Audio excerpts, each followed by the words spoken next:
You can't even afford the fancier cuts of meat, even if you're at a BBQ establishment, can you? The impoverished have more than enough pickles. David, a banker who used to be my classmate, scowled down at me and violently dumped a plate of juicy pickles. I gave my mother a red cardigan, and the plate fell straight into it. Are you even aware of your actions? I might forgive you if you apologize immediately. Why ought I to? From Evergreen Bank, I'm David. Say you're sorry for being such a loser. Wasn't I just sharing some pickles? He smirked without even trying to hide it. I understand. I can plainly comprehend what you're thinking. Let's transfer the $30 million to a different bank, Mom. He stood there in disbelief, unable to comprehend what was happening. The next day, everything drastically altered, yet he never took me seriously. I'm a 36-year-old ex-banker named Scott. My mother and I were the only ones left when my father died when I was in high school. Using scholarships, I was able to complete my college education, but I left my job shortly after I started working. Since then, my life has finally stabilized and I've adapted to a new work. We went to my mother's favorite BBQ joint today to honor her 60th birthday and to express my gratitude. She was so happy that she put on the red cardigan I gave her as a birthday present immediately away. My mom was contentedly munching on cucumber pickles as we grilled tongue and short ribs.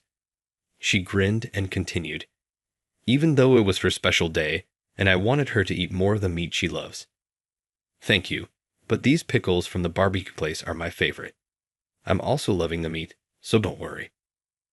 We kept eating happily until the door to the private room burst open, because if my mom is pleased, that's what counts. Hey, isn't Scott there? You appear to be doing well, but I haven't seen you since you ran away from work. My old classmate David, who used to work at the bank, was the voice. As high school classmates, David and I were always vying for the best grades. But I was usually a little bit ahead, which unilaterally made him despise me, so our unplanned encounter was really awkward. He always viewed me as a rival in high school. Don't act snobby just because you're good at studying. Our guest just so happened to be correct this time. Even though he was just as intelligent as I was, his constant defeats of me most likely resulted into animosity. He even continued to be loyal to me while attending the same institution and working at the same Evergreen Bank in the area. After 3 years of employment, the branch manager changed, which caused a change in our relationship. We were pushed to sell goods and services aggressively when the company plan was redesigned. I kept questioning whether our clients were actually benefiting from these goods and services. I started to question if I was truly taking the customer's viewpoint into account as I made offers to devoted clients and won contracts. Even as I adapted to the job, these uncertainties continued to plague me. The transfer order then arrived. Although I was aware that frequent transfers were intended to deter wrongdoing, my mother was the actual issue at the time. The phrase, "don't take your parents for granted," is frequently used.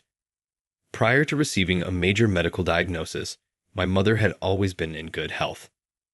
I was shocked and hurried home, where my mother smiled wearily at me. "Despite your busy schedule, I appreciate you coming. Don't worry, though.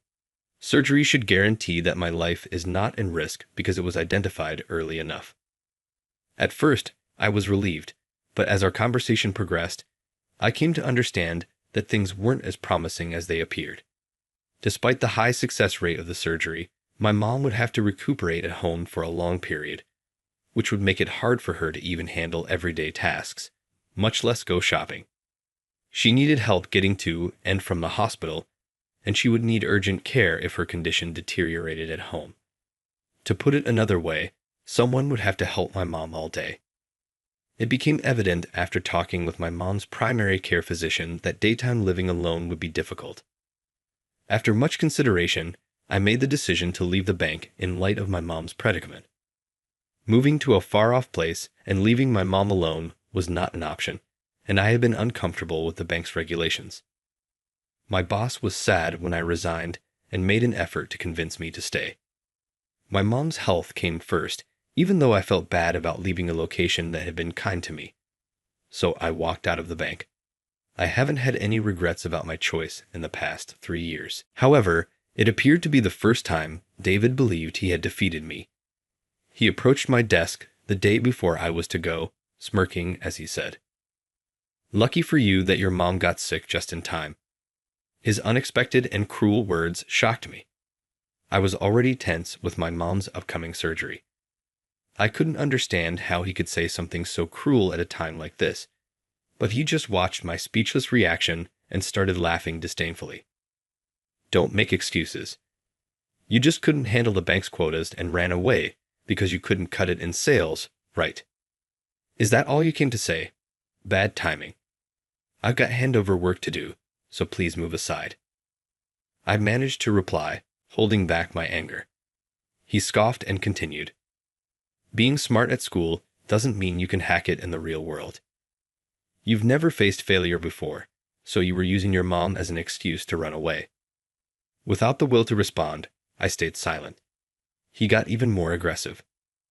"Must be nice, but quitting before everyone realizes you're a failure who can't meet company standards. What are you going to do now?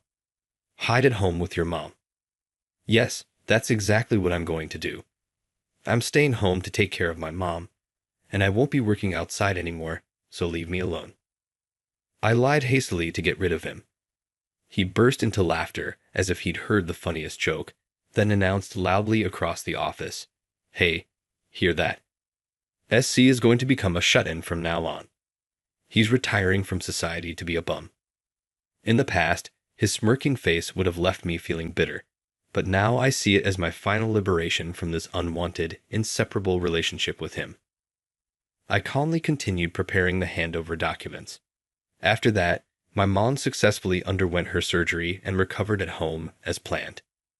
She regained her health completely, and I began working again, establishing a new lifestyle.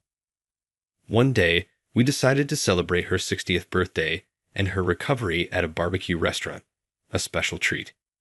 She was happy with the present I prepared, and we were having a good time when he suddenly barged in. "I saw you when you went to the restroom earlier and thought it might be you." Turns out it really was Scott, the loser.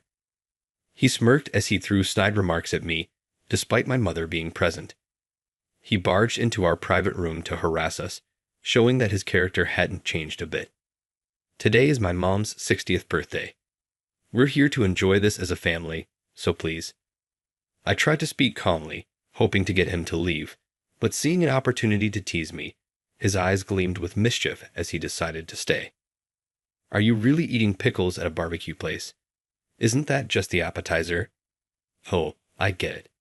Since you declared you'd be a shut-in and not work, you must be broke now," he said, then smirked and left the room.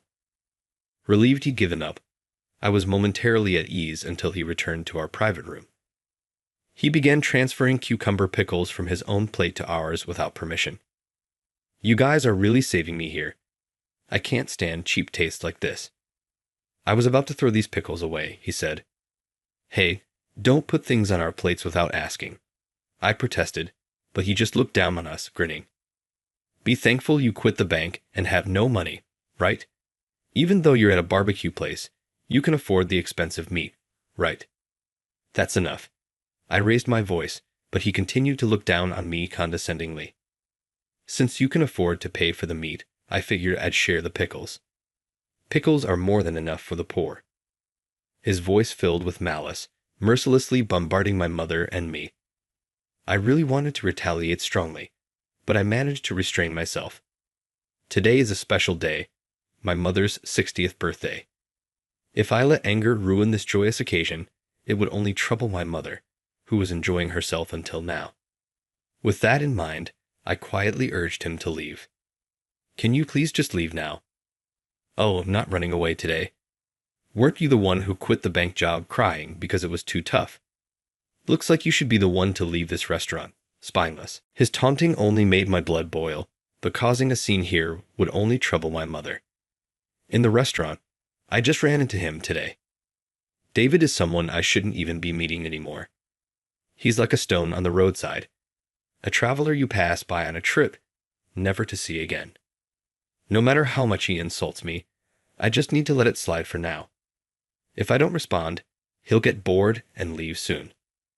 Thinking this, I remained silent, but this only seemed to irritate him further. Frustrated, he furrowed his brow and picked up the plate of pickles he had added earlier.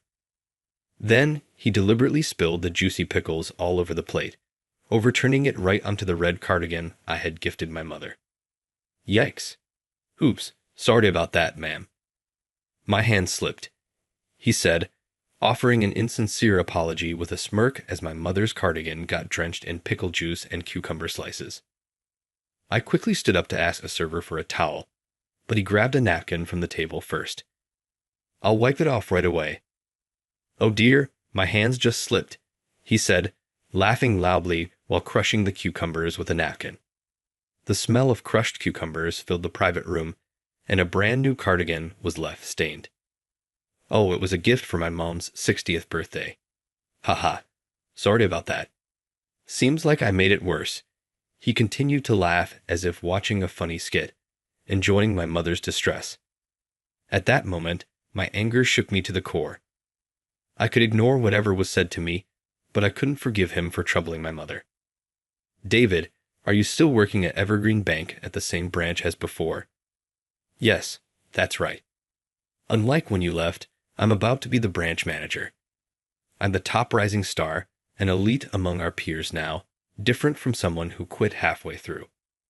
His voice echoed in the restaurant, attracting the attention of the staff and other customers who peeked into our private room as he continued to laugh. I stared him down, giving him one last chance. Do you even realize what you've done? Apologize right now, and I might still forgive you. Huh. Why should I? An elite from Evergreen Bank apologizing to a loser like you? I was just sharing some pickles, wasn't I?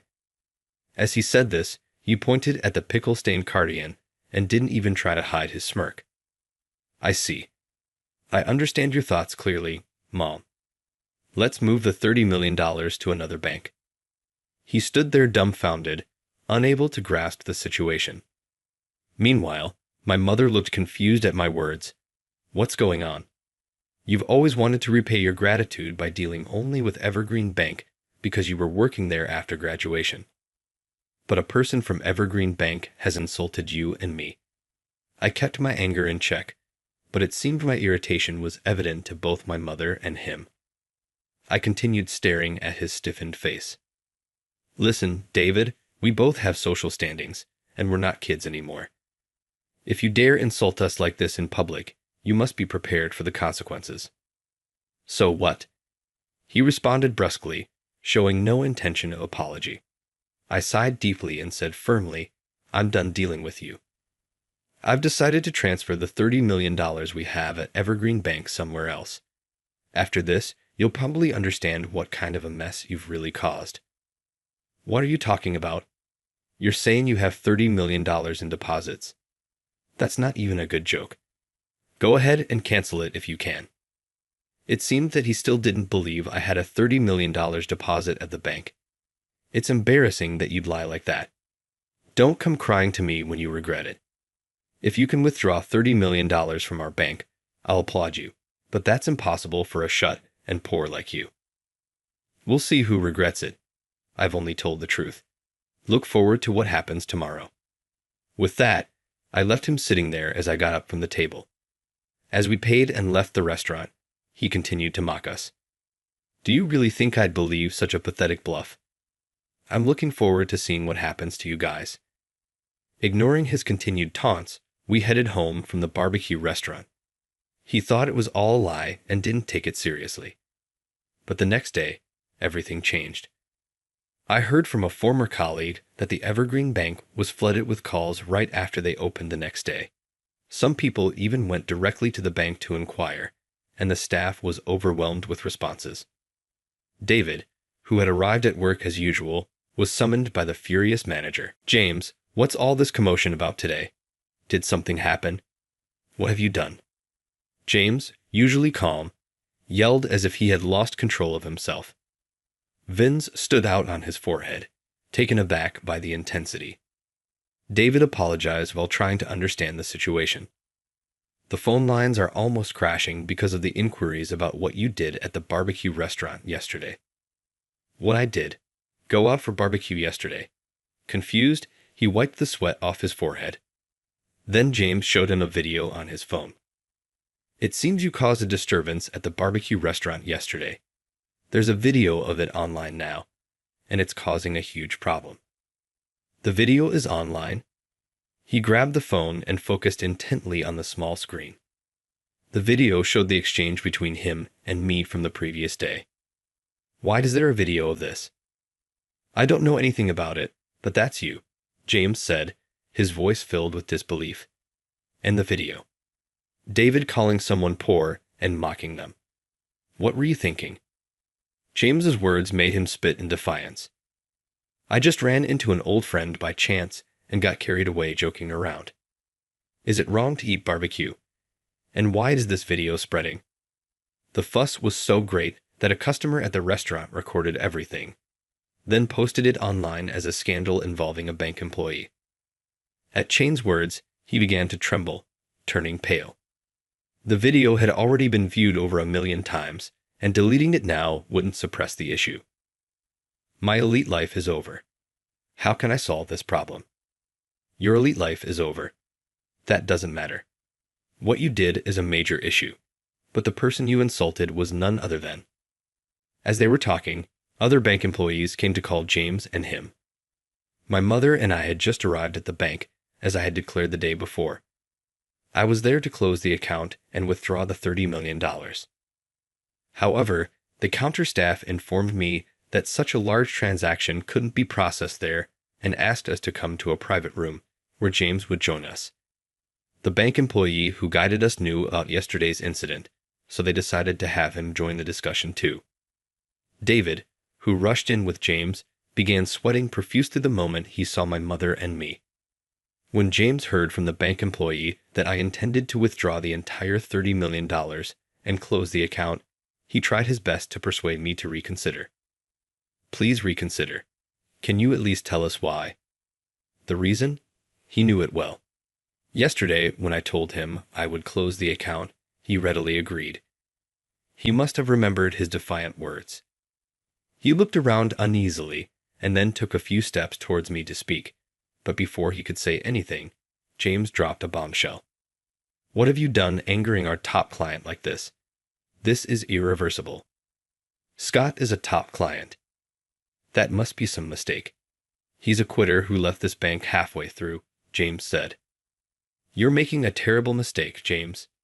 His anger seemed incomprehensible to him. He smirked as if he'd heard a joke and spoke dismissively. Scott is just a poor man. He certainly doesn't have $30 million. James's face, turning red with anger, got even angrier with him as he continued to make excuses. It's not a misunderstanding. He's saying he wants to withdraw $30 million from his savings. This man is the CEO of a major ID company. James exclaimed, finally realizing the truth of my words. After leaving the bank, I started managing assets from home and saving funds, which I then invested in a startup. By networking with talented entrepreneurs, I eventually founded and now run my own ID company. Hearing my background from James, he stood frozen, his face pale and silent. I spoke slowly to him. Now, do you understand that I wasn't joking?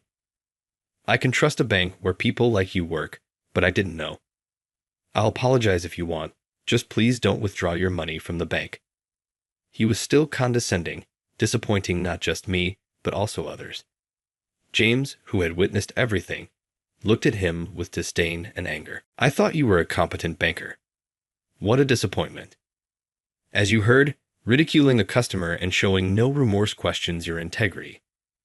I cannot entrust my assets to this bank. I reiterated my demand to withdraw the $30 million, and James sighed deeply, reluctantly agreeing. Thus, I withdrew all my assets from Evergreen Bank.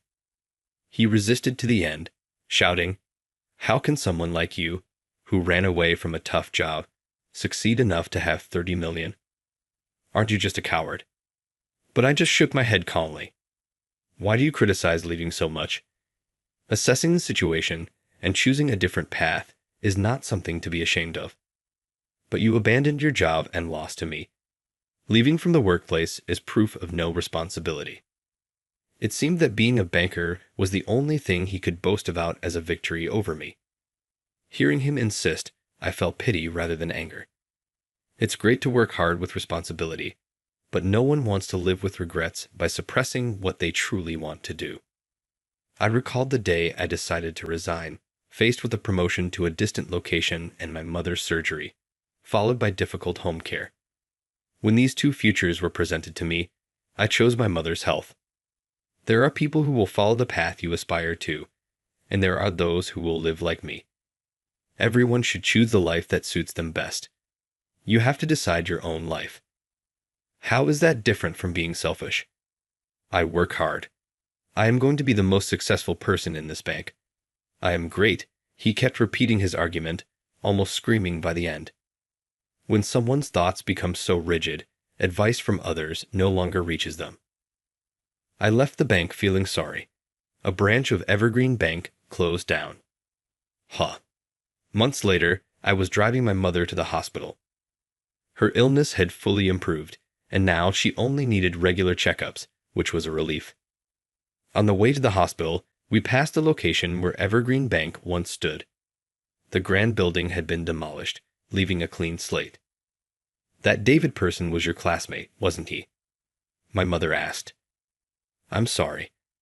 My 60th birthday celebration triggered all this, I replied. No, it's okay. He's always been like that, and it's good that the branch closed down, I said. My comment about the closure wasn't a joke. This information comes from a new acquaintance in the finance industry. According to him, ever since James took charge, the branch's reputation among customers had steadily declined. James had favored David, a high-performing banker, and together they changed management policies. Even during my time, we were forced to sell unnecessary products to customers. After I left, their methods became more blatant, treating customers who refused products as poor and behaving arrogantly while being overly courteous to big clients. This unfair treatment had been problematic for a while, and there were frequent complaints against Evergreen Bank itself. With the recent scandal, the bank could no longer protect James and David. As Evergreen Bank was already reducing staff by merging branches, they quickly decided to close the branch where David worked. Other bank employees were given placements elsewhere, but James and David were not offered decent transfers and were assigned to a department that only organized old documents all day. David, with his bruised pride, resigned voluntarily after enduring about a month. I deserve a much better job, he declared, slamming his resignation letter down before leaving the bank. James tried to cling to his job, but after David left, he was solely blamed for the branch's closure. Unable to withstand the cold treatment from colleagues and bosses, he followed David in resignation. Afterwards, James searched for a new job but couldn't find employment within the same industry due to his tarnished reputation. Nevertheless, needing to make a living, he eventually found a job as a bank security guard. Once a manager pushing unnecessary products for performance, he now finds himself humbly responding to customer complaints. On the other hand, David's life took a harsh turn after his wife divorced him and took their children with her. Forced to sell his home to pay for the divorce settlement and property division, he now lives alone in a cheap apartment. Currently, he works as a part-time employee at a local supermarket, struggling to make ends meet and pay child support. Interestingly, his manager and supervisor are former high school classmates whom he used to mock, but now he has no choice but to diligently follow their orders. He is assigned to the deli section where he sells items like potato salad and pickles daily. However, still clinging to his elitist attitude, he grumbles, "How can someone like me deal with something as poor-looking as pickles?" and neglects proper stock management. This results in poor sales, leading to frequent lectures from his once classmate, now supervisor. One can only hope that he will reflect on his behavior and change his way of living. As for my mother and me, we decided to redo her 60th birthday celebration. This whole experience made me reconsider what I truly value. I was reaffirmed that resigning was the right decision, and I felt deeply content with my choice. Mom, happy 60th birthday again. Without you, I wouldn't have had the chance to close that account. Let's continue to enjoy life in good health, I said. Thank you. I'm proud of you, my mother replied, smiling gently, obviously pleased. Motivated by these sentiments, I resolved to keep following the path I believe in. As I reflect on these thoughts, I open my computer again today to complete my work with pride.